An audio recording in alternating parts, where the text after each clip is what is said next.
Guys, you all might not believe this, but I'm nervous. I really am. I had some health issues here about 2.5 weeks ago. I started having some spinal problems, and they put me in the hospital for 2 weeks. And I had committed to do this with Timmy, and he really had to bribe me, guys, to get me to do this. You all know that I'm not an individualistic kind of person. I mean, you know, I'm not good at nepotism. That's just not who I am. I'm just a team guy, and I'm just one person. But Timmy, he really cranked on me a long time before I ended up in the hospital. I was trying to take some notes in there in the evenings there at night, and the nurse would come in and she'd say, "Mr. Proctor, lights out."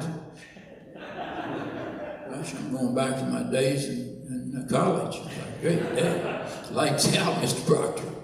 And so I was trying to, you know, scribble some things down, and, you know, I wanted to say and all that. And you all know, guys, that for me to do this is really awkward, because I'm not a self-centered person at all. I just am not that way. I mean, I've often with individuals, my classes and students that I've used, I'll often tell them, I said, you know, guys, the best pronouns are, I might cry, us, we, and our. I don't like me, I, my, and mine. Me, I, my, and mine. It's not about that. It's about us. It's about our. It's we. And so for me to be here today and talk about myself is really not easy. Timmy, the thing that see the mic shaking there, John? The thing that he told me was that he said, Coach Proctor, he said, people know about you from 1964 on. He said, but they don't know anything about you prior to 1964. And he said, a lot of people would like to know. And so I said, okay, Timmy, I'll do it. And so here I am. And so I will say, guys, just as a prelude, that when Shirley and I came here, I had come to Virginia every year, in an even number of years. They had black license plates with white lettering at that time. And because I had an aunt, my mother's older sister, their mother died in 1937. I was born in 1941, so I never knew my maternal grandmother. She died of throat cancer at age 37.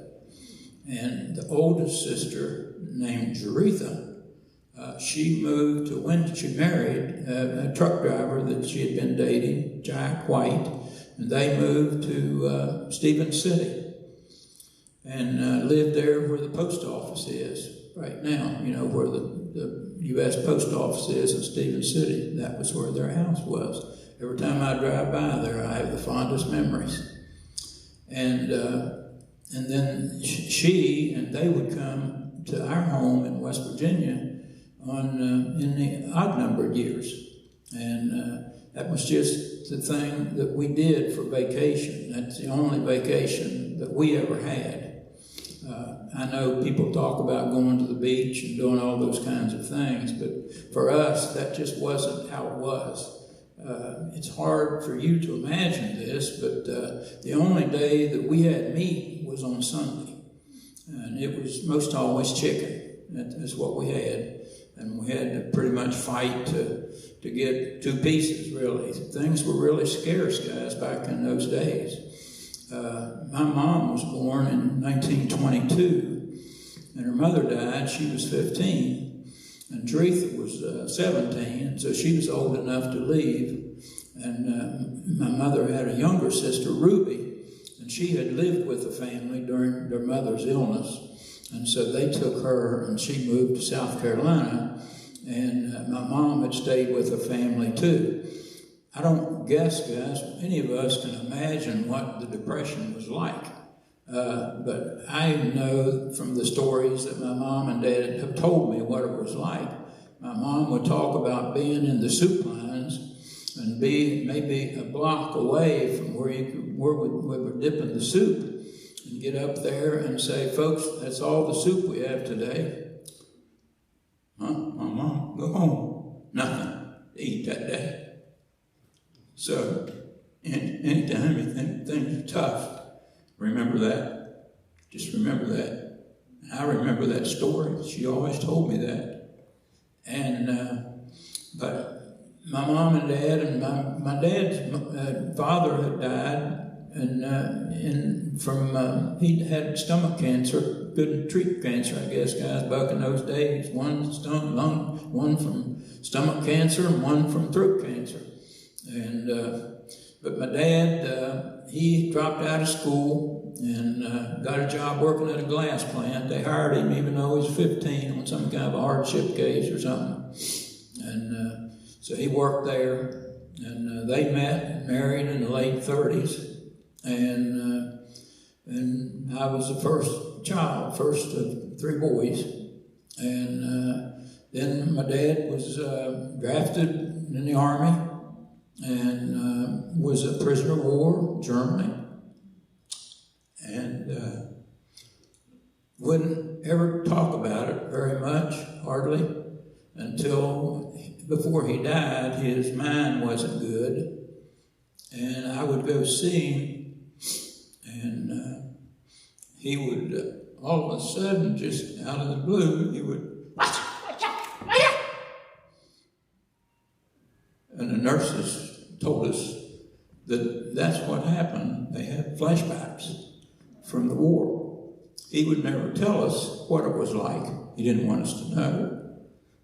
But he had those flashbacks. It was painful to go because I knew it was going to happen. And even though I knew, it was still hard to sit and watch. You have to go through things like that, guys, to imagine what that was like. And I hated myself when I did go, but I felt worse when I did. And so the Depression was awful, guys. Stock market crashed. I mean, I don't need Mr. Vance come up here. He can probably come up here and give you a lecture on why it happened, how it happened. I don't know what the date was, but 1929, wasn't it, Larry?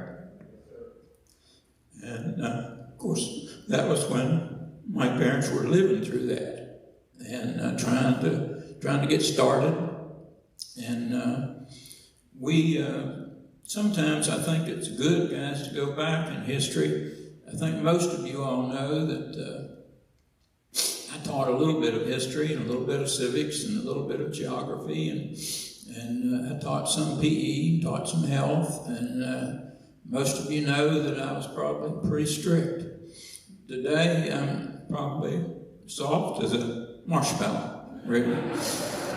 I look around and see Buster and Brian, Mark, Bobby, Charles, and all those guys sitting on this side, Gino on this side, and a bunch of others in here, I'm sure, and you're going to probably say, I can't imagine you being soft. Big John right here. But guys, I was, I had gotten a call from Russ Shepard. Russ Shepard was the basketball coach here. John knows him, and some of you others might too. But Russ and I were roommates on the baseball team. And when we went on road trips, Russ and I were roomies. And funny how things work in the journey. He called me summer '64.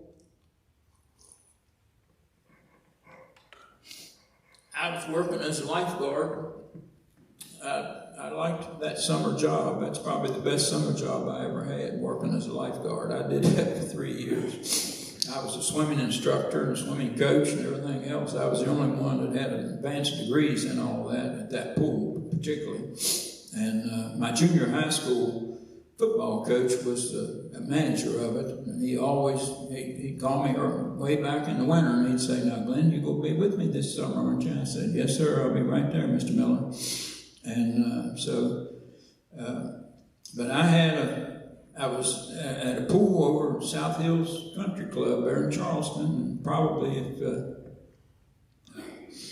it's the area where the pool there, probably where Jennifer, what's her name, that famous actress, that's where she went. Jennifer Gardner. Yeah, Jennifer Gardner, yeah, she would have gone to that pool a lot, I guess. But in any case, we were there in '64, and Russ called, and he said, "Hey, Glenn, we need a football coach over here, can teach social studies." I said, "Where in the heck are you, Russ?" He said, "Strasburg." I said, "Where in the devil is Strasburg?" Because it's hard for you to imagine this, okay? Now, I know you're going to think that man tells a lot of stories, but I don't, okay? I had been to Stephen City. Stephen City? What is that, Gene? 10 miles away? 9? Something like that? I don't know, it ain't far. And, but I had never been to Strasburg. We went to Winchester, and I knew a lot about Winchester because I come over here every even number of years and shopped around in Winchester a lot and knew a lot about that area. But I did not know where Strasburg was. He said, "Close to Winchester, Glenn." I said, "Okay, I kind of know where he's talking about." So I said, "All right, Russ." I said, "I'll come over and take a look." I said, "Do you pay very much?" He said, "Well, not too good," but he said, "It's not real good anywhere, is it?" So I said, "Okay, I'll come over." So I got a map out and looked at the map, and told my wife, I said, "I will go this way right here." So we came over the mountain through the woods, and guys, in West Virginia, it's like it's like up a hill and down a hill, and then you don't have this, okay? Then it's this again, okay? Back up again, and then back down again. And that's why they have so much trouble with flooding over there, because that's part of what the Alleghenies are like.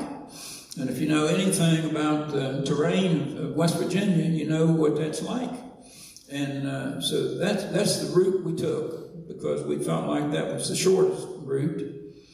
And guys, I will tell you that when when Russ had agreed to meet me, he said, "I'm going to meet you at the Esso station." Okay, Esso station, of course, Exxon, that's out there, Holsinger's. And he said, "I'll meet you there." And of course, I knew Joy real well, his wife, and we'd all been to Glenville together. You all might not know where Glenville is. It was Glenville State Normal School at one time. And Bobby, I bet you don't know what a normal school it was, do you? I guarantee you don't. See, you're in class today, Mr. Rhodes, so you're going to learn something. Say, God, he never changes. Because that's a term that they used back in the day for people who wanted to go to colleges to learn how to teach school. Okay? So you've had another lesson today. But anyway, that's, it was, we met there, and John and Joy lived down there on the lower end of Stonewall Street.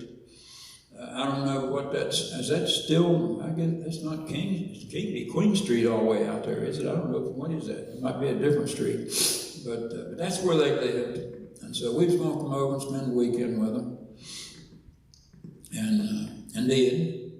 And of course, it was about dark when we got here, so we just ate evening dinner and talked a lot. And so Russ and I driving down to school next day. And so I went in and met Mr. Dillinger. And you all, some of you, I know John and Jody remember him. I'm not sure any others in here do. Mary does. Yes, I guarantee Mary Campbell does. And But went down there and got to talk to him a little bit.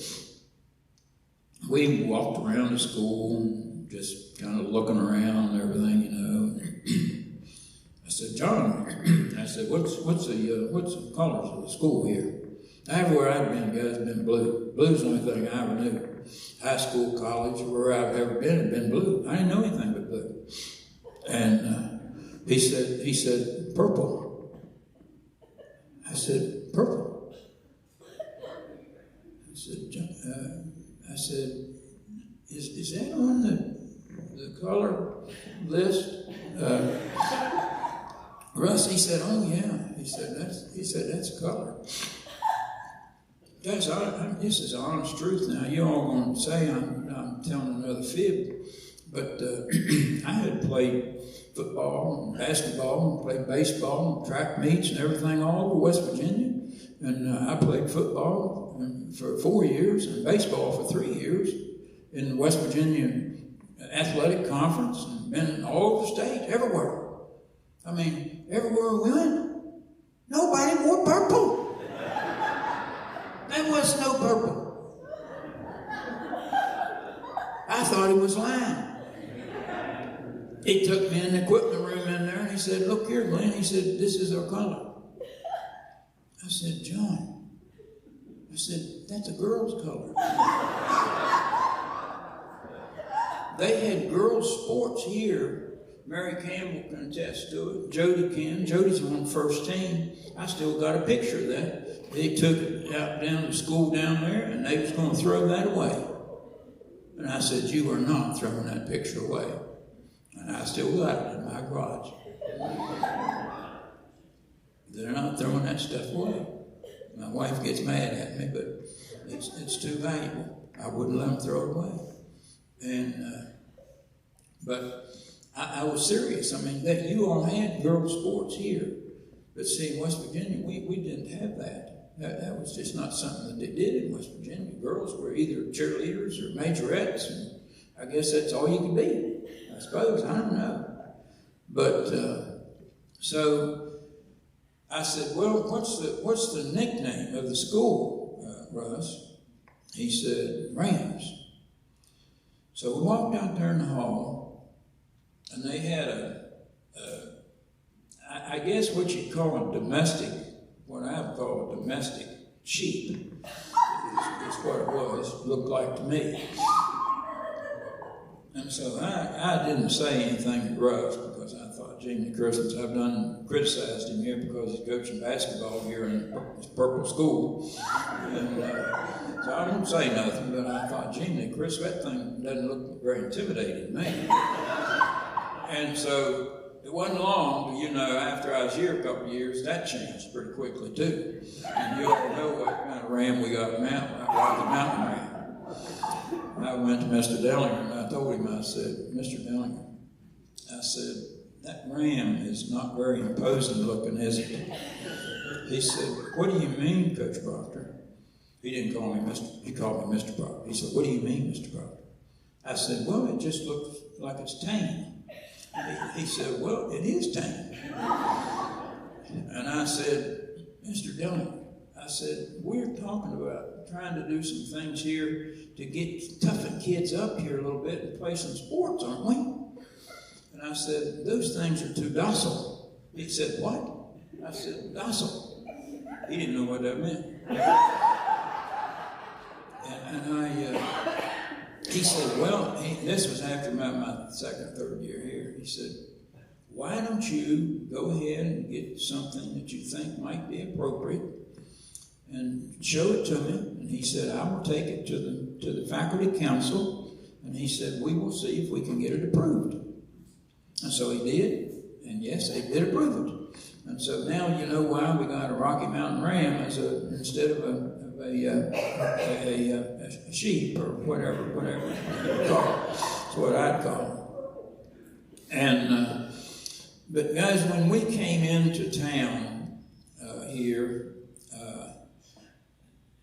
it's like I said, in West Virginia, it was like this. It was like a gigantic roller coaster, up and down and all around. And so that's all it was. And John, he went to Glenville, so he knows what I'm talking about. He made that trip a few times. And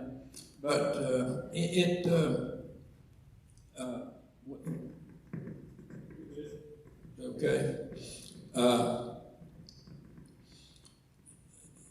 So I went to the council there and talked to them a little bit, and the uniforms. He showed me the uniforms, and they were just all tattered and torn, and it wasn't even folded up or anything, and just looked like somebody had just thrown them in a daggone pile over in the corner.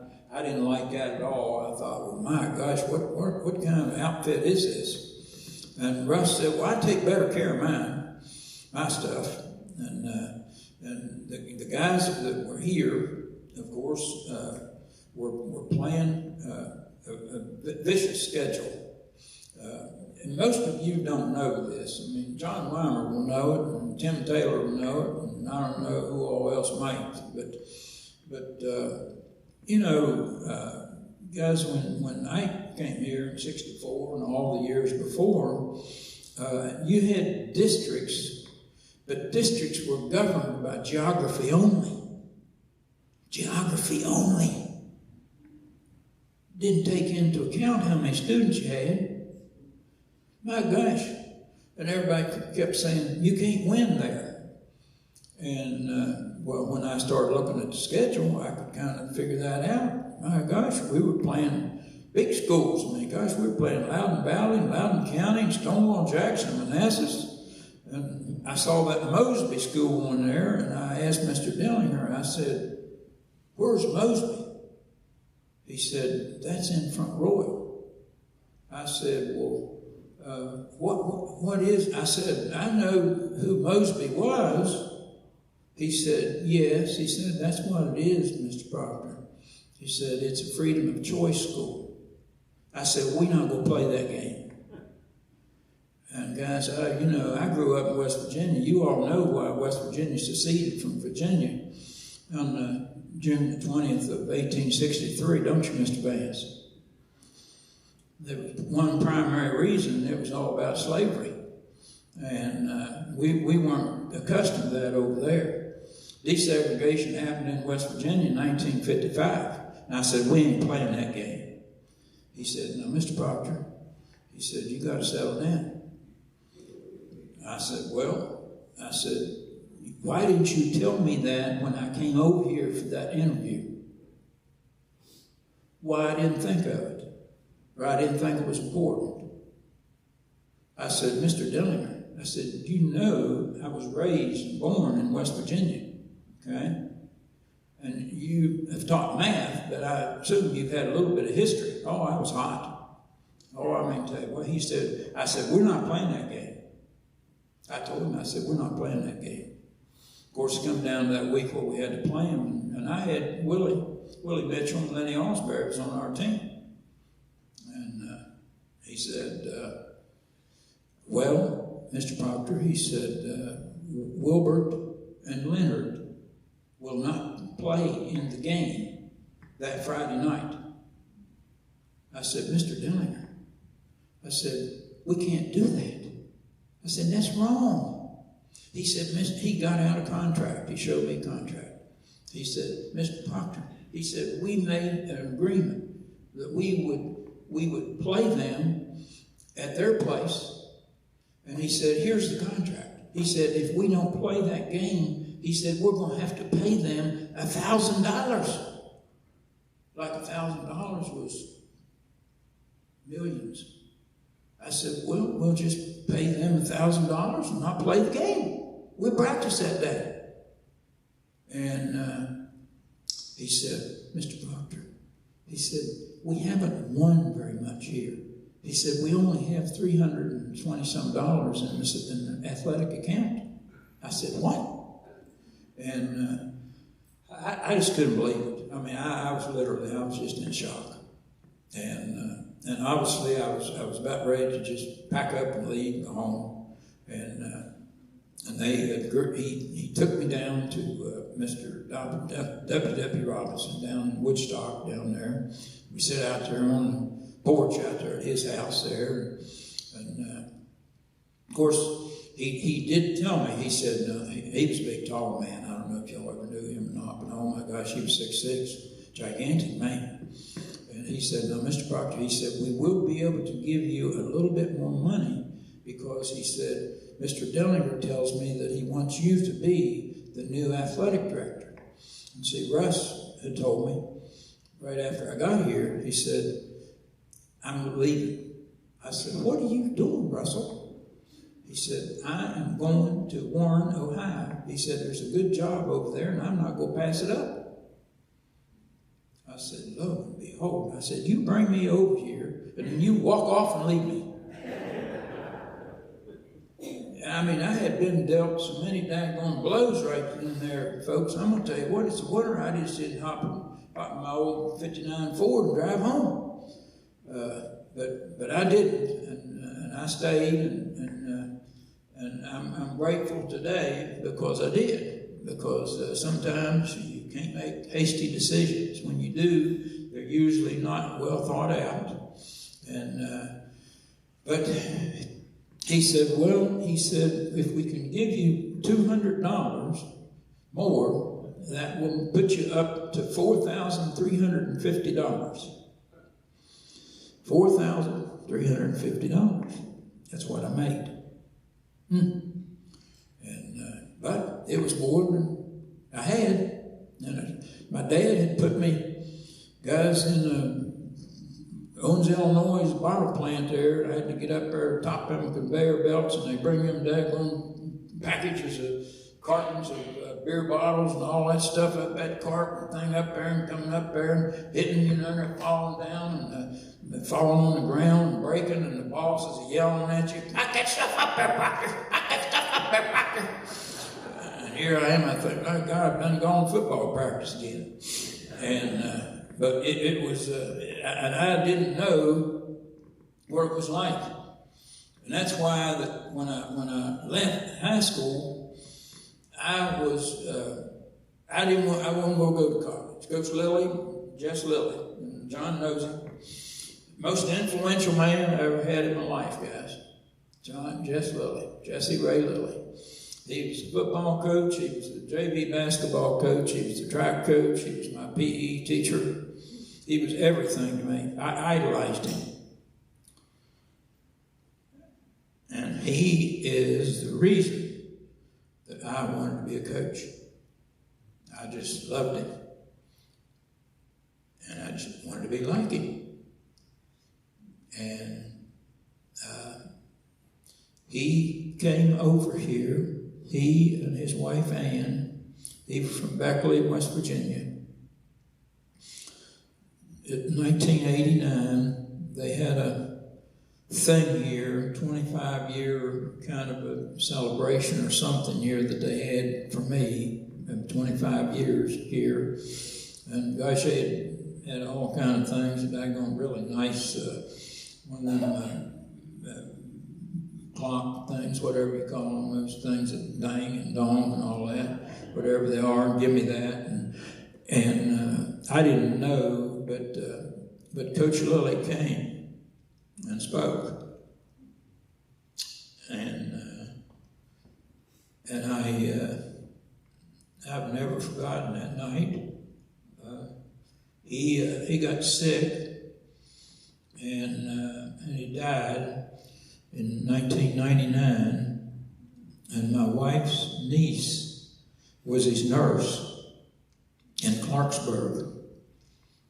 And she would call me every night and let me know how Coach Lilly was doing. But when I was just in junior high school, guys, I would mowing grass. He lived fairly close by. And I would make my rounds and stuff, and if I saw Coach Lilly coming by, I would go down, hurry around real fast so I could see him and wave at him on the way back. That's what he meant to me.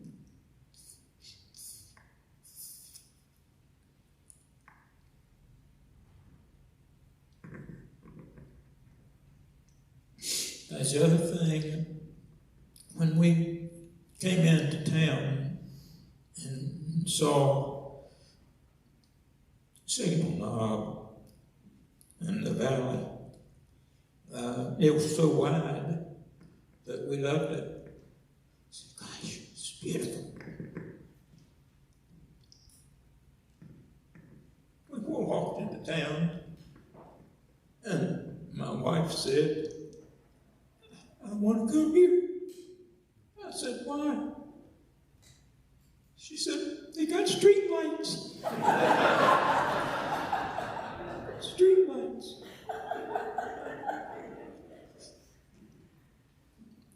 And so we went to the Virginia restaurant. We didn't have any money. And somebody in there said, the French fries are good here. And so we got an order and shared it. And they said, do you want some ketchup? Of course, we're two hillbillies from West Virginia. We didn't know what the ketchup was. We didn't know it was homemade ketchup. And it got to be a regular thing for us guys. We would go there and get an order of French fries and split it. And we always asked, said we want plenty of ketchup. And the two of us would sit there and eat French fries. And that was what we did. That was a big deal for my wife and I. Can you imagine? We were poor. We were just poor, but unashamed. And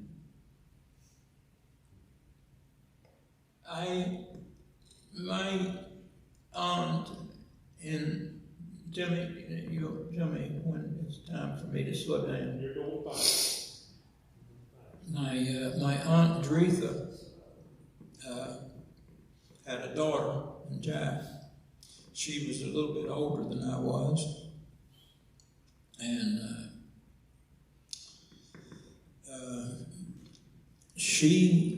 you all probably, I know probably Buster and Brian probably do, and Bobby maybe, I don't know, because I can't remember what grades all you all were in right now, guys. I know some of you, but not all, get them mixed up. I think Bobby, he was, what, 83, I guess, something in there. But anyway, I think Brian, you was 84, wasn't you? Guys, I'm not very smart. I've got a memory. I've got a memory that you wouldn't believe. I could sit here right now and tell you the admission order of these United States. Delaware is number 1. Pennsylvania is number 2. New Jersey is number 3. Georgia's number 4. Am I right, Larry? So far? But anyway, she had married a man from Strasburg. We didn't come to the wedding. We were invited, but it was so far away. She was my first cousin. Only female cousin that I had. I had a lot of boy cousins, but she was the only female cousin. They lived up here under that water tower right there, just through that little window right there. The wall wasn't there, I could see it, that water tower. They lived in that little house right there. She was married to, if you know Kevin and Mark Williams, and if you know Chuck Moomaw, he was their mother's big brother. Chuck Moomaw, Kevin and Mark Williams, they're dead now. Got, Joe, wasn't that Chuck's mama, Joe, I think. And Sue, I think, was who? Jerry Brown was wrong. Jerry was, but not Jerry was never married. Jerry Brown, I think she was a baby. And but those 3 Brown girls, and the mother run Tasty Freeze here in town, right down here at the creek, or it's not a creek, it's a, what is it, run or whatever it's called, town run, Miss Brown. And, but that's who Gail Ann was married to.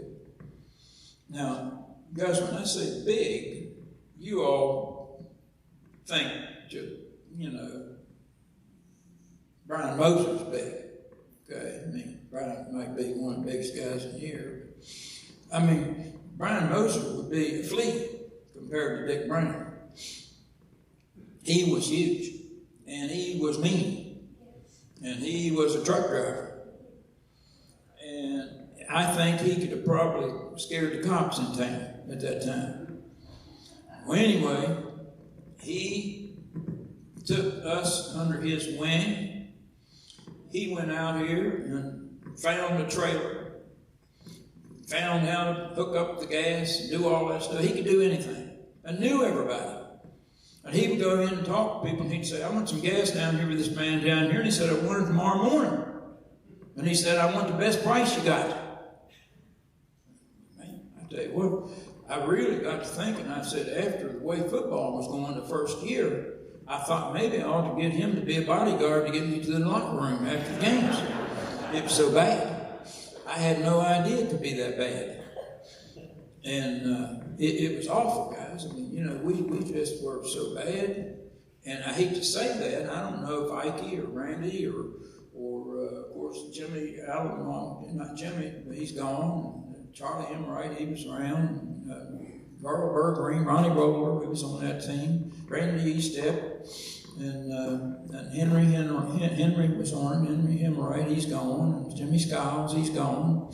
But Gary Campbell and Ike were on it. And Henry and Winston Gillenwater. Of course, a lot of them are gone. Went to a lot of their funerals. I look at things like that, guys, and I think about that, and I say, why did they have to die? And I'm still living.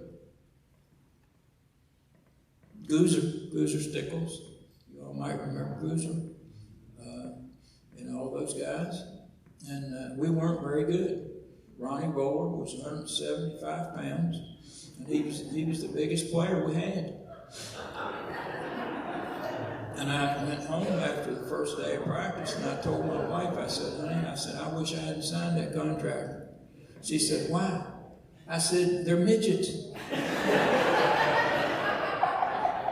And I said, they can't run. Of course, now, guys, I had come out of college. I mean, really, at that point, I was about 5'10", what I am today, 190 pounds, but I was buffed up. And I mean, I looked like Charles Atlas compared to those guys. And I could outrun them, I could outlift them, I could do anything that they just couldn't do. I felt sorry for them. And I thought, we're supposed to try to play football with these guys.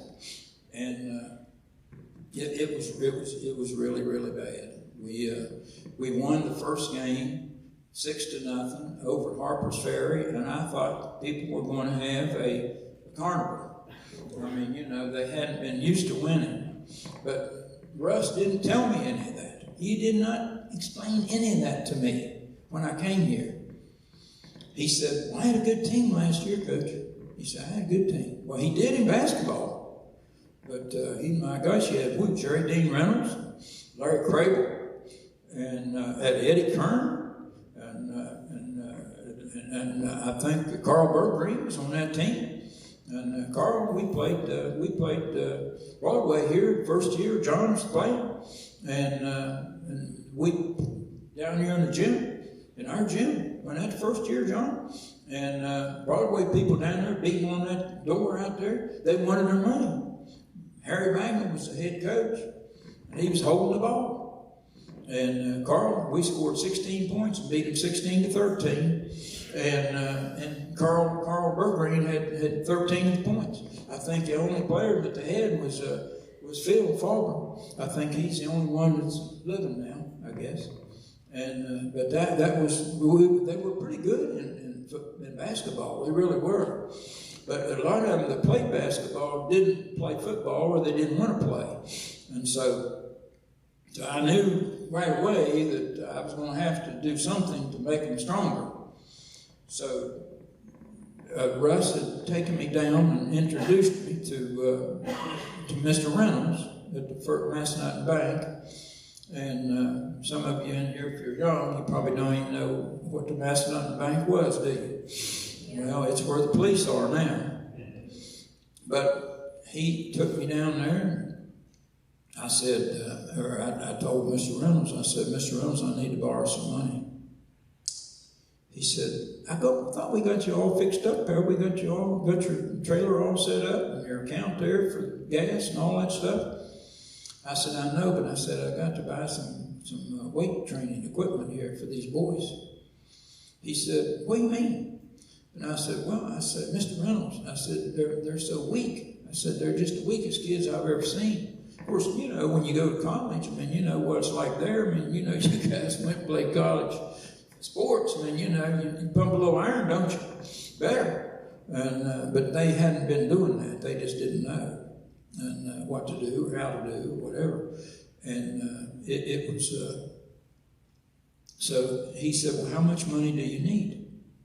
I said, well, of course, back in those days, guys, you could buy some loose, you know, equipment, barbells and things like that for $500. So I said, well, I said, $500 I think would be all right. And I said, I probably can do that. I can pay that back. He said, I'll tell you what, you know how Mr. Reynolds was. He said, I'll tell you what. He said, I'll give you, the bank will give you $250. And he said, you pay the other $250. So that's what we did. And we got some weights and put them down there in that locker room down there. And I'll never forget Mr. Jim Strasburg. He come down there. He said, what are you doing here? I said, we're trying to lift some weights. Of course, he was a big weightlifting guy himself, you know, if you all know Jim Strasburg. And he said, well, he said, I'll tell you what. He said, we'll just get some mats and stuff to put in there. So we put a bunch of 5 or 10 mats and things down there in there. And them boys walked in there and they looked and said, what's this stuff, Coach? I said, that's what's going to make you a better football player. And so they bought into it, and we got started. And they got better. Dwight Yates, he was on that team. Of course, Dwight, he's gone too, but a lot of them have gone to the other side. And but I love those guys dearly. Greg Woods, Greg was around, but Greg, he got hurt playing softball or something that summer, I think, or baseball, whatever it was. And I think Greg would have been a really good player, but he couldn't play. So we really struggled.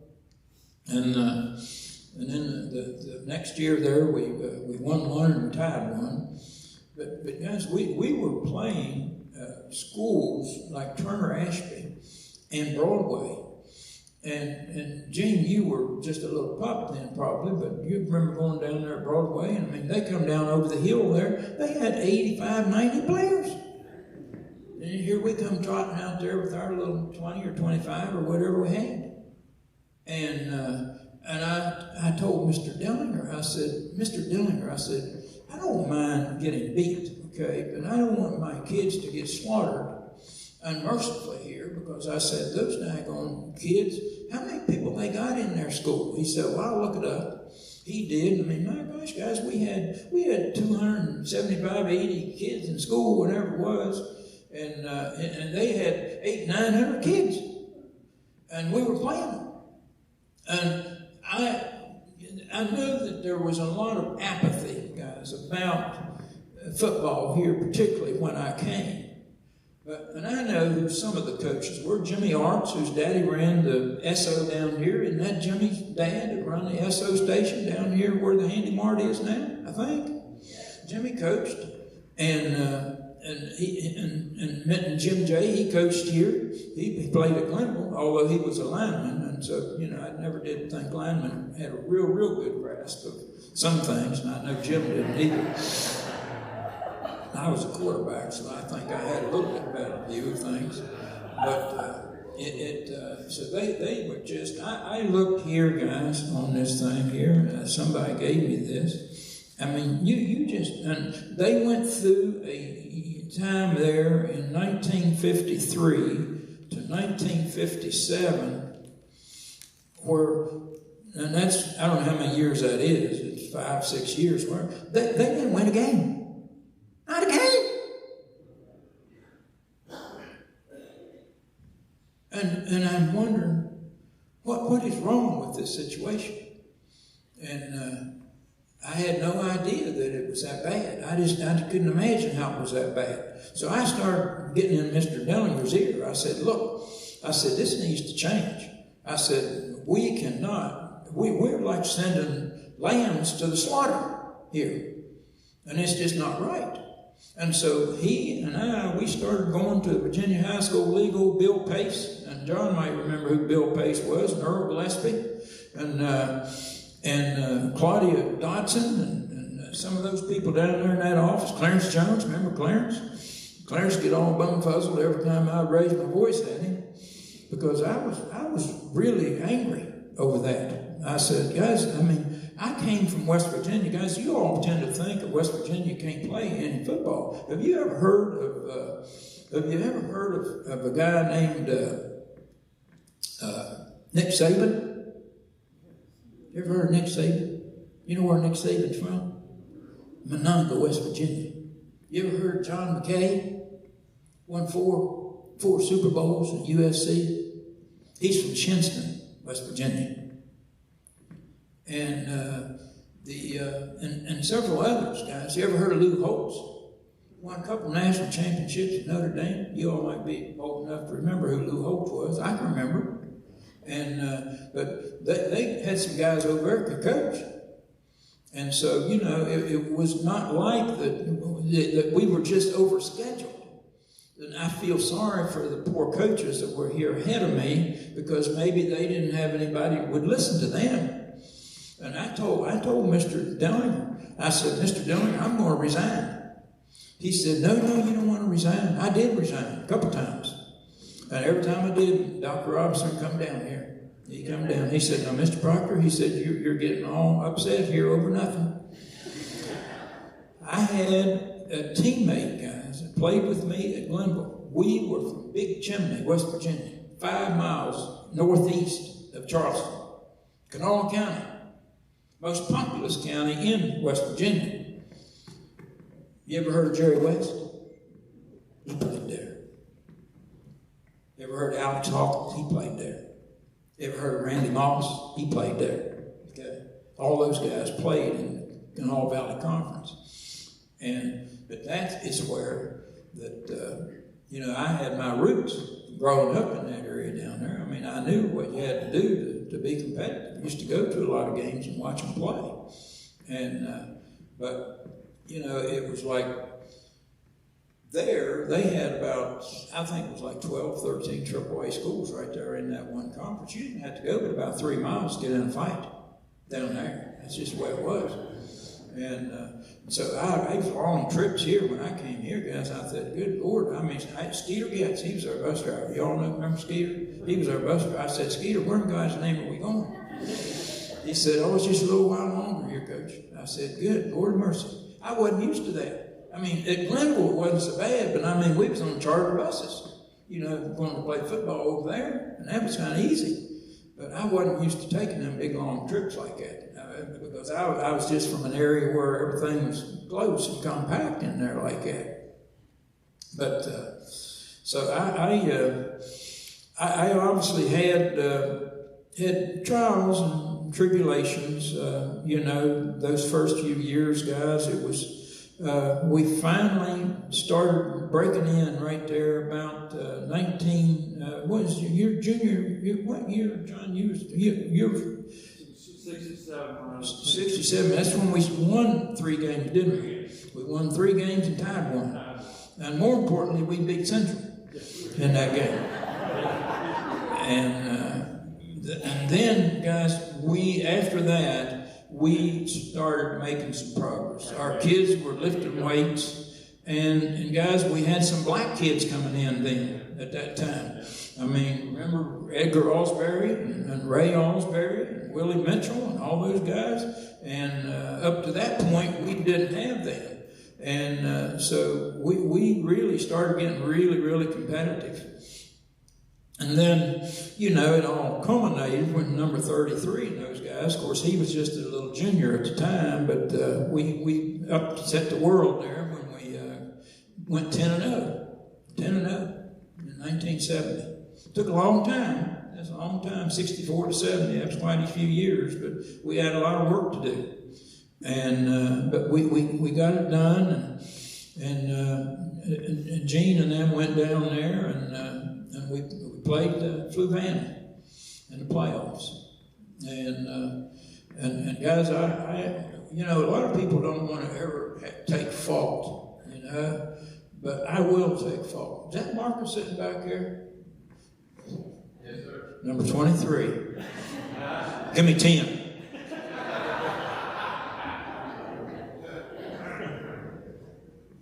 Bring tears in my eyes. Guys, I have lists, okay? You all have heard that. I know you have. I've got a list, top 10 running backs, defensive linemen, defensive ends, running backs, linebackers. And I know that you'd like to know, Coach, am I on your list? A lot of you in here are. Trust me, I would not lie to you. I'd not tell you that kind of a lie. We were starting to get pretty good then. Jay and McCoy went and played at Virginia Tech. We got on the map then, guys. We were on the map. And I had rescheduled Fluvanna because I was so distraught. And number 33 was too. His daddy, he probably doesn't even know this, but he called me on Saturday afternoon. He said, Charlie Lee called him. He said, Coach, said, did Gene get hurt in the game last night? We'd gone all the way down to Fluvanna, 120 miles, whopped him upside the head. Remember Gene? And I said, Charlie, I said, you know, that was a hard defeat for us and Gene. I said, of course, he was our leading rusher. I think he had 130-some yards that night. Statistically, we dominated the game. And if I was a smart coach, right near the end of the game, we would have been playing a zone defense, but we were playing man-to-man. And they had a play-action pass and sent a back out of the backfield and sent him over the middle. And if Marcus Ordonez had been playing, we'd never got it there because they'd never gotten it over top of him. But they threw a little pass there in the middle and tried it in the end zone, and they beat us 22-18. And it was heartbreak, wasn't it, Gene? It was heartbreak. And I had suffered some losses, guys, but it was really hard. And so I knew old Phil Browning real good, and I said, Phil, I said, you got any openings on your schedule next year? I wanted revenge, buddy. I wanted revenge. He said, I think we might be able to work something out, Glenn. I said, can you come up here? I said, I need a home game. He said, yep. He said, we can come. We agreed on a date. They came up here. Well, you know me, I can get kind of emotional. And 33 took, I think, our first possession up the sidelines right in front of the team bench. It's on the film. You can see it. And I don't know, was it quick pitch, Gene? 28. What? 28 28 quick pitch. quick pitch, okay. See, guys, you all think football players are dumb, don't you? I know a lot of you do. Guys, they ain't dumb. They ain't dumb. And they got memories. I start jumping up and down on the sidelines like a cheerleader, Mary, and spinning around like that. And I came down and I told one of the coaches, I said, my damn shoe fell off. Put my shoe back on. And I had those shoes, and they looked down there and started scrambling around my feet. And Harold Brooks, He said, Coach, he said, your shoe's on. I said, it's not on. Put my shoe on. Of course, you know me. I mean, I can get fired up. And some of these guys in here, played here guys, I mean, they'll tell you that. Buster and Brian, look at them laughing over there. They know. Say, hey, we're going to get out here and have a daggone war here as soon as we leave this church here. But so I remember rolling around there on the ground. Tom Burke, Dr. Burke came down there. Of course, he played William and Mary. I don't know if you all know Tom, but of course, he's a big strapping man. I tell you, he's just like a monster. He said, come down there, and he said, what have you done to yourself, boy? I said, I don't know, Doc. I said, my leg feels funny. He said, he felt around down there. He said, Glenn, you've ruptured your Achilles tendon. He said, you've ruptured your Achilles tendon. I was just a dumb old country boy. I said, is that bad? He said, yeah, it's pretty bad. He said, you go to the hospital. Let's back you up. I said, I ain't going. I ain't going.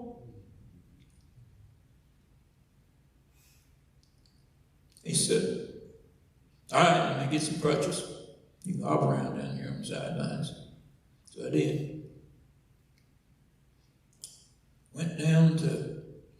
Took me down there, got me in the rescue squad and packed me all up, got me down there at Woodstock. I get up the next morning, here comes Dr. Willie Crawford in there. He said, Proctor, what are you doing here, messing up my weekend? I said, I don't know. He said, I'm planning to go to a game today, BMI. He said, you got a serious injury, son. He said, you know you're going to have an operation. I said, yes, the nurse told me that. He said, well, do you have any problem getting operated on Sunday? I said, no, sir. I said, you're the doc. And so he did. And I was in that hospital, guys, all week long. The only time that I ever coached in my life that I did not see my players the whole week. Not one time did I see them that week. Gene will tell you that. I didn't come to practice that week, did I? I think Mr. Pauling and Mr. Bayless, and I don't know who was in charge. I don't really know. They came down to see me a couple times at the hospital. I was coherent, of course, at that point, but had a big old cast on my legs. Dr. Crawford. We were playing Central that next Friday night. His son was the quarterback at Central. Boy, he was really getting interesting. He said, Glenn, I tell you what, he said, I don't think, I can't get you ready for that game. He said, you can't, he, all week long, guys, he told me he wasn't going to let me go to that game. And I begged. I mean, I cried. I mean, I did everything I could. I said, I can walk. I said, I'll get it. They can give me a chair or something, you know, I can sit over in a chair. He said, they'll hit you while you're on the sidelines, coach. And but I did get to go. I got to go and to that game. And I'll never forget it. And some of you, I bet, remember the score, don't you? Anybody remember the score? We won, barely, 21-20. 21-20. And guys, when my players saw me on that sideline in that lawn chair, whatever that little thing was they had me rigged up in, they looked at me like they'd seen a ghost. But they played. They played. They beat us, oh my golly, 30-6. 30-6. Ran.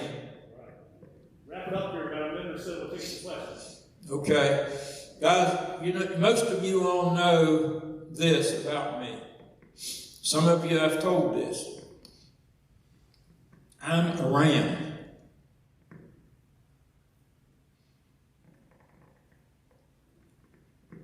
I'm a ram. I'm just a regular average man. Don't ever put me up on a pedestal.